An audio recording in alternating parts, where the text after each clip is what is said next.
So just over 2 days ago, I posted a video about the meta, player attitudes towards the current state of the game, and why Fab feels different, in a positive way.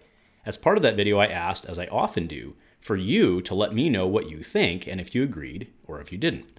Now, while content creators often say that, not only do I mean it every day and try to interact and acknowledge each reasonable comment, but I honestly did and do want to know what you, the Dice Commando community, think about what we talk about here. So on an important topic like this one, I thought it would be only fair for those voices to be heard. So in today's video, I'm going over, that's right, your viewer responses. Join me tonight for a beer chat while I read and respond.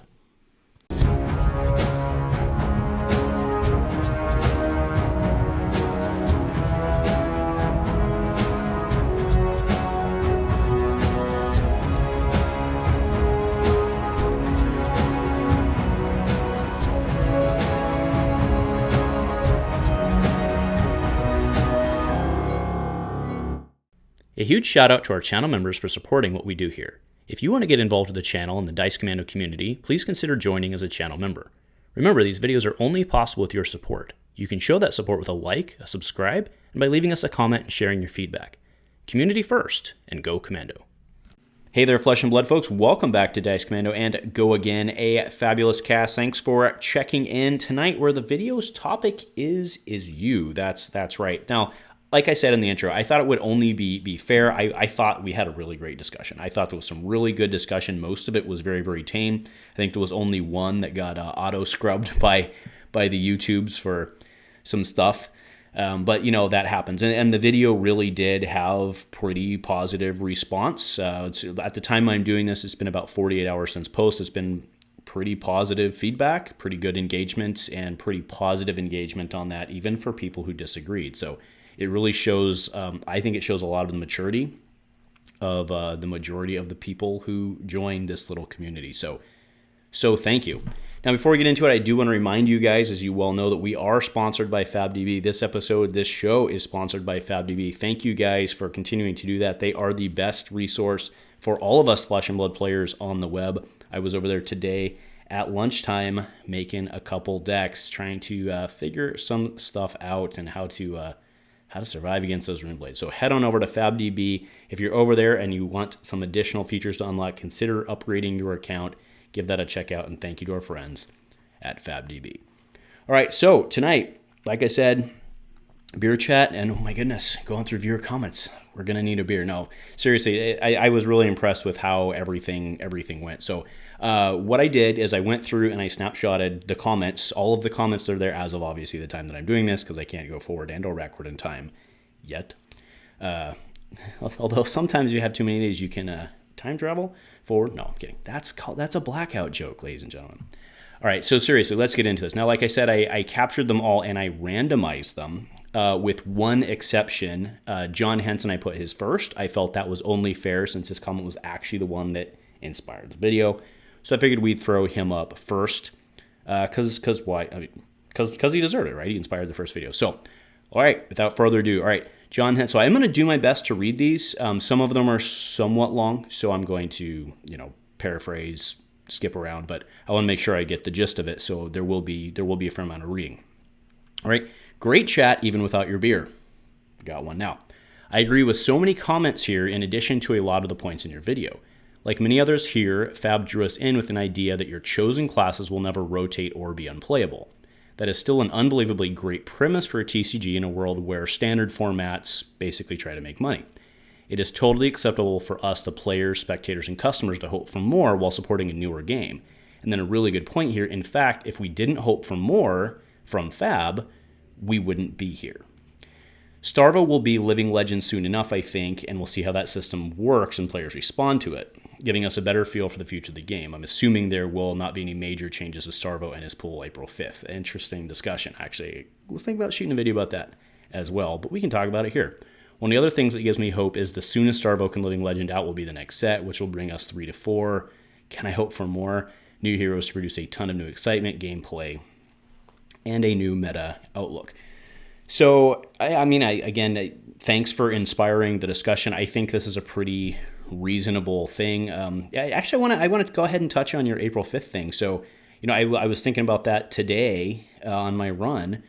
that, I think we kind of actually hope, they don't do anything April 5th, right? And I know that sounds crazy because, like, there's so many people out there who just hate the guy, blah, right? But, like, wouldn't it be better overall if he did Living Legend out? And I don't mean that from him as a hero, but, like, I think it looks...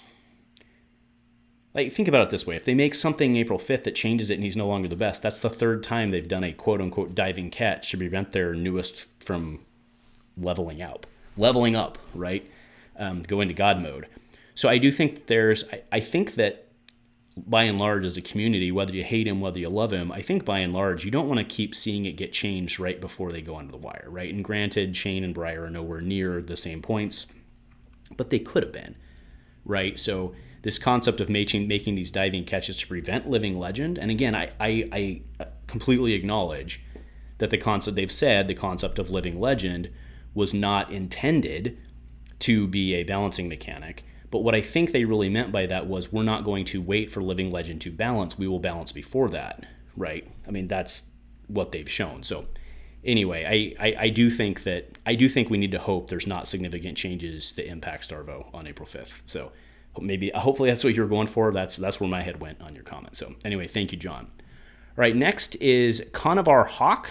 For fun casual play right now on Fab, you can play whatever you want. At top play, you get 2 to 4 heroes that are played because of a meta. I mean, that is what we were talking about, though, right? The Living Legend system should police this, but we'll see. Yeah, just like we were talking about, I don't know that it will. Right now, Fab feels much more balanced than other TCGs. I agree, for the most part. I think the meta anger really is just the fact that people see calling stats and get scared that only 2 heroes are playable. I ran Dory last week and did great. I play lots of Azalea and she's fun. Play what you want. So yeah, I agree. I do agree. I do. I don't like conditionally agree. I agree that you should play what you want, right? I think you should be loyal to the heroes and get the enjoyment you get out of the game.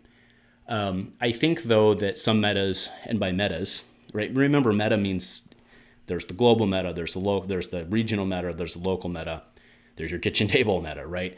And remember that we talk a lot here about the trickle down effect, right? There are some metas, local metas, to where you just go even to play your armory or to play casual, and it's just nothing but net decks, right? That is, it sounds like yours isn't that way, right? But remember that for others it is, right? So I'm very fortunate that my local is really great people. We just go have fun, we play against each other, and we do what we do. But many others don't work that way, right? There are a lot of metas out there where it's smash face all the time, no matter what. And when you're tired of seeing the same deck over and over and over again, I think that's reasonable. So I agree with you fundamentally, but remember that not everybody has the same experience. So that's my take on that one.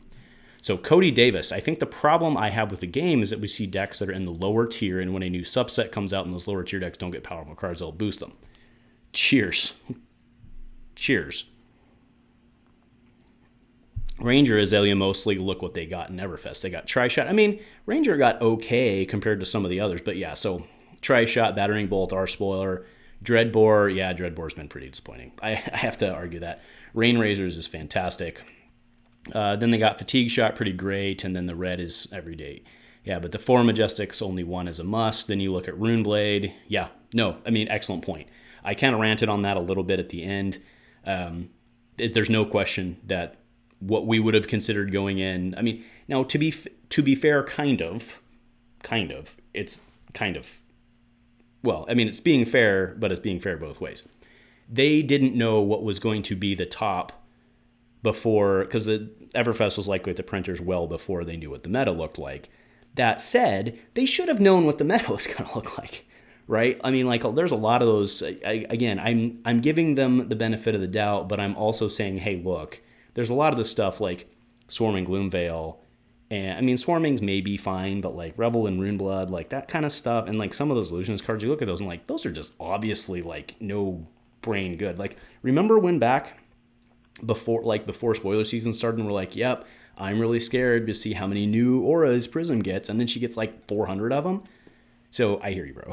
I ranted on it. I'm right with you. I was hoping to see decks that really needed a boost, like Azalea, Rhinar, Levia, Kano, get some overpowered cards. Yeah, I mean, I agree with your sentiment. I disagree with Kano because I think he's going to be impossible to balance. So I think they have to keep him on the, because I don't want to see on the pause side.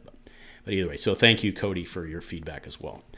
Jonathan Henley, other than fundamentally disagreeing with what you've defined as balanced, okay, it is also important to note the characteristics of the deck themselves, okay? When the most represented deck, Starvo, includes so much variability to its hero power, it takes the fun out of playing against it, and in my experience, the fun from playing the deck itself.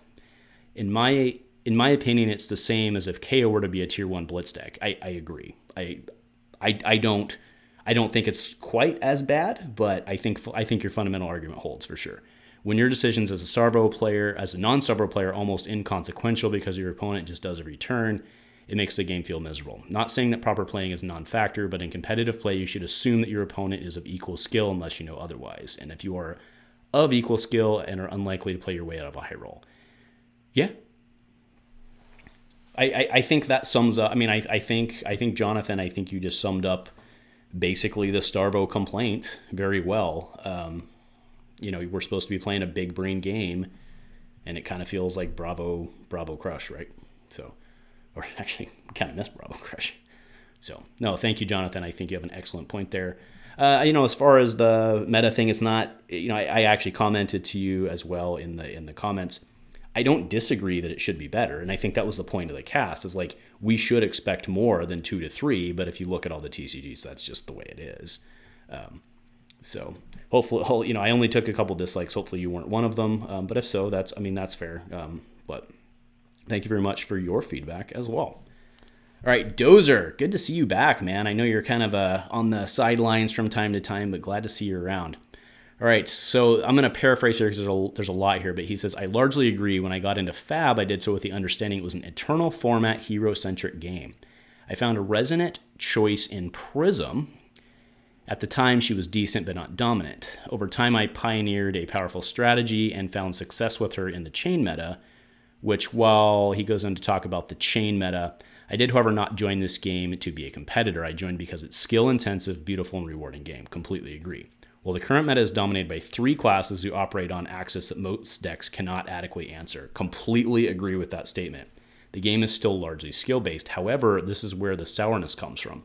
Starvo, Viserai, and Prism win many matchups with little chance of their opponent losing to a bad play that they made.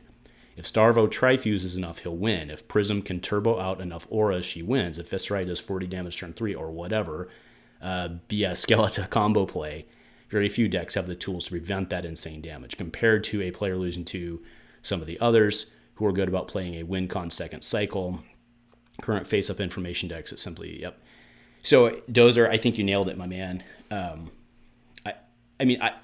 agree. That's why there's not much to say. Not really much more to say. I agree. I think the one who I'm most worried about Runeblade just because of the value problem. But I'm also really worried about Prism because, she just gatekeeps so many heroes, right? As long as Prism can be a thing, she gatekeeps a lot of heroes who can't really do a lot with her, right? Everyone, we've already seen many comments on Ranger, and, that's a good one. Ranger just can't beat, maybe Lightning Lexi. But without a weapon, just without a weapon to pop those, I don't see it. So, it can happen, don't get me wrong, but, it's an uphill battle. Right, so I think you summed up that very well. So thanks, Dozer. Paul Clark, it would be less bad if the cost entry into the meta heroes was reasonable. Class loyalty should help to keep the financial investment to play at a competitive level reasonable. So short and sweet comment, but actually there's a lot here because he's maybe he speaks more to, we talked about hero loyalty, but class loyalty matters too, right? Let's say, that was the nice thing about. That's why I picked up Boltyn and Monarch, is because I had been on Dorinthea and I'd been on Kassai and I had the fridge, right? Well, I had to pick up the dynamos at some point in Monarch, right? But I had the pieces I needed to move over and port to Warrior, right? So I think that's a very valuable thing. It's now I need to go to Runeblade. Oh, well, you should probably just buy the Runeblade stuff. It's probably always going to be good because that class is just fundamentally broken, right? Not broken, but I shouldn't say it. They're not fundamentally broken. They have a fundamental advantage, right? See how we bring things back? That we do. No, but I think you have a good point there, right? Maybe that's the better way to phrase the question from last video is like, should be class loyalty. I mean, except a lot of them play different. Like you look at Dorinthea versus Boltyn versus all the Runeblades kind of doing the same thing in their own. Well, that's not fair because they do it different. I'm gonna get blown up for that one. I take that back. I retract that. But you know what I mean, right? There's the non-attack into Rosetta. I mean, they all play Rosetta, right? So, whereas not all the warriors do or whatever. So, thank you, Paul. All right, Ligert writes quite a bit here, so I'll do my best to streamline this. I'm pretty much in agreement with the points that the meta is fragile but fine. I'm also completely on board with the sentiment that, weirdly enough, the strongest support in EVR has been given to the already strongest heroes, which were the only ones that were showcasing their strength through the Briar meta gaming in Australia and New Zealand, right? Much of the community hated on Briar so passionately they glanced over this, and that the very weird way to add depth to the most strong heroes was not very much read as a warning sign of things to come, but we're there now. Interesting. The thought of them majorly designing the game like that is interesting, and you could spin it so far as to theorize whether they pushed Prism to keep Guardian Bravo, who they strongly supported for 2 sets in a row, in check. It could be the reason for what we see, but I like to think there's also possibility as a side effect of adding depth instead of width. Yeah, I think that's probably it, right? Like, I don't know that maybe they have that much foresight, but I don't know. I don't know. I don't know. I said that like 9 times, but they gave her an awful lot of auras, and like they had to know that was going to be a problem. And if they didn't, then that's a problem. Boltyn and Dory are very different in their support for different weapons and play styles, looming over Warrior. I think that's more or less true for many of the classes. Maybe more casual spikes than I'd like. The price of equipment might already ward off players, and then you have to pop around, which I think feeds into some less. Sounds like rambling to me, but it seems competitive nature of the game and the still small player pool with focus on that exacerbates some issues that even out bigger player card. I mean, yeah, maybe. Greatly appreciate your fab contents, and thanks for already starting interesting discussion about the game. Oh, thanks, man. Appreciate that. I think you have a good point here, and it's okay. It's okay to rant. That's what I do all the time. So cheers. Interesting. Yeah, I think you might be giving them a little too much credit and foresight. I mean, because the fact that the main reason I say that is because they've gone back and rotted stuff, and like if they let's assume that they did have that foresight. If they were so confident that they were right, then they wouldn't have done that, right? So I think we got to take that one with a grain of salt. But thank you very much. That was thanks for taking the time to write that. I'm sure that that took a while, but I appreciate you clearly spelling out your thoughts and your feelings. Super Mario Black Tiger. Yeah, that's awesome. Some heroes definitely have an advantage, but it does seem like there's always players who love challenging the meta. To me, that's also part of what makes the game fun. Hasn't gotten as bad as Yu-Gi-Oh!, where some archetypes literally stand no chance, at least not yet. There's always going to be fun meme heroes like Shiana and Merchants, but I feel like if you enjoy a challenge, all heroes from standard sets have a chance. Just don't expect it to be easy. I mean, I think that's fair. I think that fits into what some others have said in terms of, play what you want. I think the issue overall is, I think a lot of people want to see that, whether they're the one doing it or not, I think a lot of people want to see their heroes do well. So I think that's a factor. But I mean, we've seen every hero. Well, we haven't seen every hero do it, but we've seen a lot of different heroes do it, even at small numbers. So it can be done. So I think you have good feedback there. So thank you, Super Mario Black Tiger. And Chris Stevens says, they need to stop printing broken heroes, plain and simple. And what you said at the end as well, stop giving already good classes great cards while shafting the worst ones. They do it on purpose, and it's BS.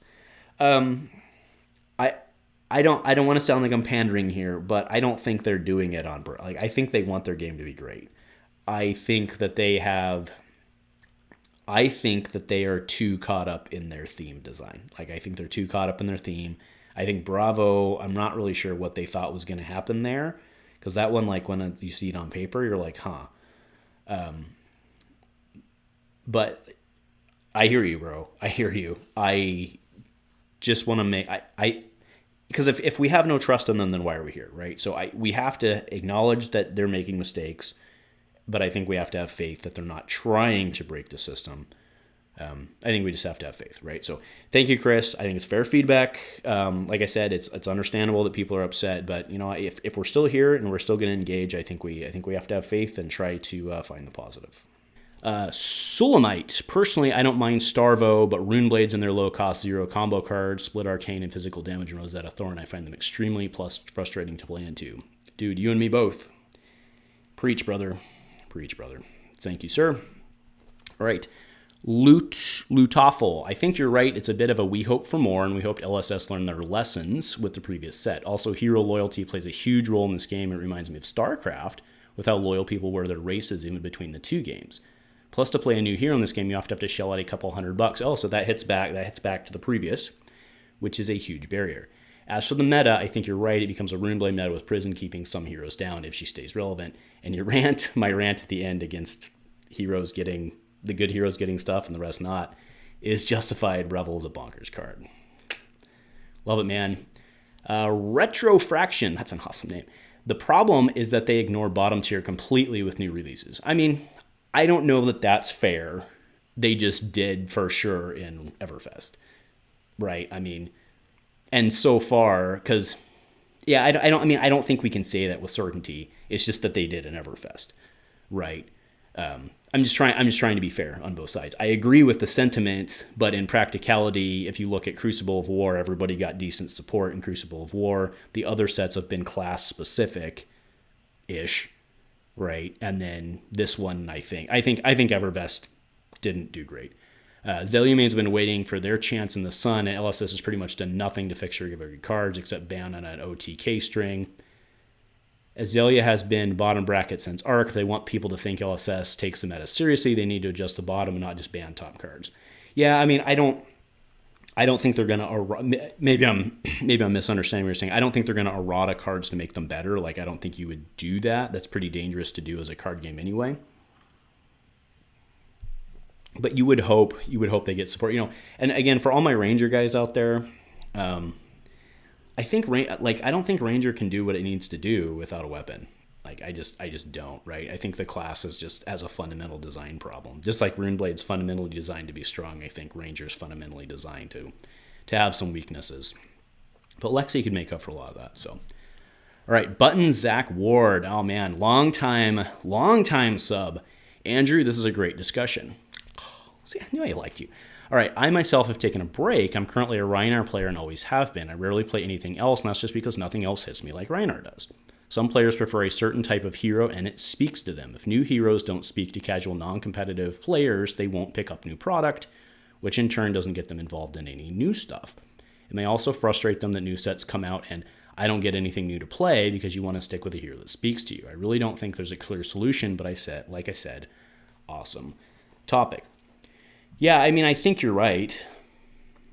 Well, you said I was amazing, so I freaking love it. No, but I mean, I think you're right. I think we've talked about this for a while. Mainly, we talked about when WTR went out of print. Not as much as Arcane, but when WTR went away, we're like, wow, that's big from a new player standpoint. Now they have these new player products supposedly coming out. I'm starting to I have no basis to back that up, but I'm starting to think the next set's going to be pretty. I think the next set might be pretty good entry level, but it's sure as hell not going to be. I mean, it could be, but it's probably going to be 4 heroes, right? Probably. I mean, I don't think you can do more than 4 and have it be draftable, right? So, all right, John Kim. I think the problem is time. When LSS only brings out 2 to 3 sets a year, there's a huge gap between sets, unlike other TCGs. So you're kind of stuck in between for a long time, where I think there is no new card to help your hero. Then after waiting for a long time, if that set doesn't have the cards you need, guess what? Have fun waiting another 3+ months. Because there's only 6 sets so far, and most of the cards, as we all know them, have the 3 same card minus pitch value. Yeah. There's extremely limited amount of cards you can use for each hero overall, yeah. I agree with many here that they really need to prop up a lot of the forgotten and shunned heroes desperately for a better hero pool. I also think LSS needs to bring out another set per year. The gap between sets is way too long. There's going to be people who strongly disagree with that and want to protect their pocketbook. But, I mean, I think that's a fair point. I also think LSS needs to bring out, or each set needs more different useful cards. I feel the cards are just extremely limited right now, and there's too much of a time gap between releases so that when your hero doesn't get what it needs, you're going to end up waiting. By that time, most players either leave that hero, no longer cares, or play a different hero, get frustrated, need to shell out more money, and it wouldn't surprise me if they leave. I believe a lot of these will be addressed by LSS, but LSS can't assume they have all the time in the world to do it. They may have all the time in the world, but their paying customers who enjoy the game may not. So I think that's fair. I think that's fair. We do know that they're changing up the structure a little bit in the upcoming sets, right? We know there's going to be an additional supplemental set. So maybe that is speaking, I mean, not necessarily in your time frame argument, but in terms of the, you have to wait 3 months and then you didn't get anything, you have to wait another 3 months, right? I mean, at this point, since they have more classes, I think that shift to having an additional supplemental set probably speaks to the fact. I think probably it does. So I think let's put a pin in that one and see how they adjust it. In terms of more aggressive releases, they just may not have the resources to do that. I mean, they're still small, right? So again, I'm not making excuses. I'm not saying it shouldn't happen. I just don't know that it could. I don't know that it could happen. But it sure as hell would. I mean, look at how much hype and look at how much excitement is around spoiler season. Like if we were in spoiler season every 8 weeks, that would sure as hell. But then maybe it's less exciting. I don't know. But I doubt it would be. People get pretty excited during spoiler season. All right. Jingu Bingo. I don't think every hero should be competitive, but each class should be as swapping between heroes in the same class as possible as equipment mostly stays. Yep. So this is basically it's another comment supporting the within class trying to streamline your wallet a little bit. And I think that's really good feedback. So thank you, Jingunu. Bingo! No, but seriously, thank you for commenting. I think that's valid. Definitely fits into some other comments we've seen. All right, Andrew Osman, also a long loyal guy, also likes my boys over at Outcast Haven, comments over there a lot. People's indignation has a hysteresis. Okay, let me start over. People's indignation has a hysteresis attached to it. It takes a while for the cumulative sentiment to return to normal. Yeah, I think that's fair. I also think that gamers be gamers, and the fact that we were all inside for 2 years arguing over social media about politics and whether you should wear a mask or not, and shaming people and arguing about face slaps and all that, I think that feeds into it as well. But I don't know it's going anyway anytime soon. But thank you, Andrew, for continuing to. Yeah, you're always around. I do appreciate you, man. All right, I did group this one together. Tarmas Bukowski, another great video. Cheers, my man. And then he says, I think people are mad for 2 reasons. 1, not many heroes can beat Starvo, so your months of games don't really matter. 2, Starvo is so dominant and so easy to pilot, people pick up Starvo and immediately crush others. Yeah, absolutely, Thomas. I think that fits into many of the complaints we've seen as well, for sure. But having an easy deck's not a bad thing. I mean, that was one of the large complaints against Shirio's Briar. The difference, though, the difference between Starvo and Shirio's Briar was like a cheap-ass deck, right, for the most part. And so I think you were seeing it a lot more of like, you were seeing the impact of that a lot more from net deckers, whereas like the Starvo deck's pretty expensive, right? By the time you get Crown and you get Tunic and you get all the other things you need, plus you chase down a bunch of $20, $30 cards, and most of them are like 20 at this point. So there's a big difference there versus running a bunch of Rabbles and Scars. So I think we have to put that in perspective a little bit. But overall, but you're right. As long as they have it and they have $1,000 to blow or whatever it may be, $800 to blow. I haven't priced it out, whatever it may be, but as long as they have that, and some people do for sure. But I do think the difference is like you're not going to see quite as many of them as fast as we did in the Briar meta. But you're not wrong. You're not wrong. All right, Tree to Leaf, oh my god, I'm gonna kill this. Tree to Leaf, Makanyandu. Yeah, Tree to Leaf, Makanyandu. I feel like they should come out with interesting. I feel like they should come out with a competition set, roughly $10 to $18, combo breaker, instance, damage cap, aura. Oh, cool. That's actually a really cool die. Dorinthea needs a turn 1 only plus 2 Dawnblade counter. If you don't draw it turn 1, it's just a combo breaker. Cards for every champion for Blitz. With the right cards to make them competitive. If they do 2 to 3 to each, just looking to see some kind of male or female specific cards too. that's interesting in terms of like a male or specific talent. Yeah, probably given the political and not political, probably given the PR situation, they're probably not going to touch that with a 10-foot pole. Maybe, but probably not. Besides, what's Rhinar? Like, Rhinar's just, what are brutes? I mean, you don't know. There's got to be a female brute out there, right? If you assume Rhinar's, anyway, I'm just joking. So I don't know much. I honestly don't know much about Yu-Gi-Oh! Isn't that similar to their model? Like, don't they do that from time to time as they basically drop like a quote-unquote catch-up set where they've got a lot of like the must-have cards in there? Maybe. Yeah, interesting. I mean, I doubt it, but we could see some in the 2 players. But you're talking just like for $20 get into the game. Yeah, I mean, I think that would be great. Probably unlikely in a TCG, right? Because they've publicly said that they want to be collector focused, and if they do that, they just completely cut the needs out, or they risk completely cutting the needs out, right? Because functionally is the I don't know, maybe not, right? Because maybe people still want the first edition, whatever. Maybe not. Anyway, thank you. I'm just gonna say Tree to Leaf. Thank you, Tree. Anything about anything. That's a good name. I feel you can't make everyone happy. Well, no.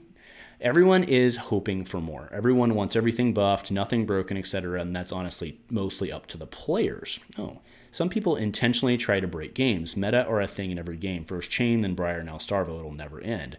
There are also decks that people play for fun and won't ever win. I think people just need to enjoy the game. Fab's a fantastic game. Play to have fun and let things be. I completely agree with the sentiment. However, look at the money on the line. Like, you're not going to get people to just play nice when there's money and fame and everything else on the line, right? I mean, it's just not. I mean, tell people to stop stealing. Tell people to stop being mean to each other, right? It's not going to happen, right? So I agree with the sentiment. I just don't think it's realistic, right? I mean, we as gamers, it's kind of what we do. And we love to see the combos and make things work and figure out, I mean, it's problem solving, right? We love to solve the problem. And when solving the problem has a $sign at the end, and it's just the reality of the situation. But I mean, I agree with the sentiment, right? Fab's a really, really, really great game. And I feel that a lot of the game's not being played, and it's a damn shame. But thank you, anything about anything. All right, Fall Boy. I gave up on Fab. I gave up on Fab because hero loyalty isn't rewarded. Directly what we're speaking to. I chose one hero in Dash because I liked her theme, but in all honesty, with this meta, it's too frustrating getting steamrolled by Runeblades or Star of the Show. I also feel bad for players that chose Azalea. Thank you. Pour one out. I guess the counter argument would be to play a different hero, but I was hoping Everfest would make Dash competitive again. Gonna have to wait for the next set because getting smashed consistently by Runeblades and Bravo is no fun. So I have actually been playing Dash. She's okay, but she's no tier 1. Yeah, you're right. I like Dash as well. Obviously, you guys know I'm a Warrior main, Ranger main. Those have been my 2 big ones. But I recently picked up Dash, been running her a lot, been having a lot of fun with her. I feel your pain, bro, but she's fun. Right, Jamie B. I think the meta is fine. I just think that Everfest as a set for now feels lackluster for some heroes and others. Yeah, I do think people should get more reps, learn how to play around things before complaining. Yeah, I mean, again, you're not wrong. A lot of people will bitch immediately. I mean, we consistently see that. That said, I mean, that was kind of the point of this was why are people complaining so much? Because I think there's definitely an argument to be made there that a lot of heroes cannot play around Starvo, right? I think that's the argument. So I want to make sure that I hear what you're saying, but I want to make sure that we're being fair to the argument, which is, if you are we weren't promised, but if the implication was there that you will be able to pick up your hero in a non-rotating format, in a competitive non-rotating format, there should be a promise there that you'd at least have a fighting chance. And I just think there's a lot of heroes that can't, right? Between Bravo, Starvo, and Runeblades, I don't think you can. I mean, I'm not saying you have to take on all 3, because if you could, then you'd be the next champion, right? But I think there's a lot of heroes that just can't, right? So, yeah. Anyway, thank you, Jamie. All right. Oh, this is the last one. I marked this as the last one. This one, well, this one's not random. I looked at what the last one would be. But Crispy Caveman, you're on here twice because you had 2 comments, so I combined them. Me looking at my Ranger cards, probably useless until you're a Ranger. So that is a reference to the joke I made at the end of the intro of the video, which was a joke. You guys know I picked up Azalea in Arcane. She's been my girl. I've been trying to make her work forever with not much success, obviously, because I have not many wins with her in like armories and stuff. But so it was a joke, right? So don't take that. I don't know. Anyway, so I don't know how they took an agile character like Ranger and then made it the most clunky, clumsy hero in the game with seemingly no way to fix it because they backed themselves into a corner. I lost all motivation to build Fab decks after I find out how bad my Ranger cards are. I went back to Magic, bought a couple boxes of Fab on bonus bucks day, but they have little interest in opening them with little interest in playing Fab after they butchered my favorite archetype. Maybe I'll play Hearthstone where Ranger isn't talk shit. At a basic level, I'm mad they butchered Ranger and can't fix it. All right, bro. So, I mean, I think this is an interest. I mean, obviously you're upset. I get it. I'm a Ranger guy too. I feel you. I do think that Ranger's fundamentally unsavable, right? In the way that they have it now. Aside from making, I mean, we did Ranger week. I went on vacation at one point. I know I go on vacation, right? But I went on vacation at one point and I pre-shot Ranger week. And one of the things I said in one of the videos, I don't remember which one, but it was basically like, I was looking at the cost curve. Of Ranger. And I do believe this, that the 1.5 cost curve at the time, if they'd gone higher than that, I mean, that's really what Ranger... I'm not doing a very good job here. Sorry, Crispy Caveman. But basically what I'm trying to say is Ranger's kind of in that same boat, I think, as Wizard to a certain extent. Not quite the same, but it's in the same boat where, like, if Ranger's too powerful, it's going to be freaking broken, right? But I don't think that there's a good way for them to cost the cost of having to load and constantly consume. And I think Ranger not being able to have a weapon is just unsavable, right? In the grand scheme, doesn't mean that they're not going to have good tournaments, doesn't mean they're not going to have good metas, but like in the grand scheme of everything, I think not being able to bring a weapon and still do what you also want to do, right? Because if you were to bring Talishar or whatever it may be, you can't shoot arrows.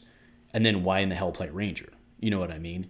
So I agree. I think Ranger's probably fundamentally broken. And and by broken, I mean bust on life support. This stuff means different things in this game, in our world, right? But I do think they have a fundamental handicap, right? Just how Runeblades have a fundamental advantage. So, all right, yeah, that's actually it. So, again, I just wanted to, I mean, we're all here. You guys get at this point, right? I really thought this was a really important episode. I thought it got really good feedback, and I wanted to hear what people thought. And I thought it would be cool to sit down and speak to it, right, in real time instead of trying to misunderstand each other on the comment page. So, anyway, that's it for tonight. Thank you for joining me for my beer chat. We did not do much damage, but I've been talking a lot. But that's also what I'm supposed to do. So anyway, folks, thank you very, very, very much for tuning in. I really appreciate you guys. Thank you for commenting. Thank you for participating in this community. And as we say, community first, and go Commando.